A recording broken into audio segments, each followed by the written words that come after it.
ponche sabe a gloria. Y te ofrece Goles son amores. El ponche caballero.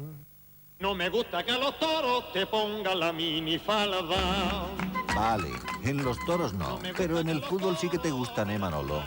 Y es que la liga no es solo cosa de hombres, como nos demostrará un actor y boxeador experto en el tema como es Mickey Rourke. Ni las delanteras, solo cosa de mujeres, como bien saben nuestros mejores delanteros.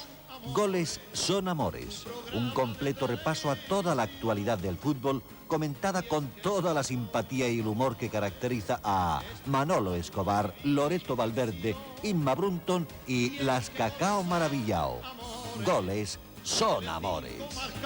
El lunes a las 23:45 horas en Telecinco.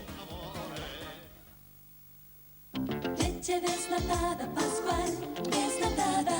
Leche desnatada Pascual. Tiene todas sus proteínas, vitaminas y minerales y no engorda porque no tiene nada de grasa. Leche desnatada Pascual, desnatada. La calidad tiene un precio, por eso, aunque hay leche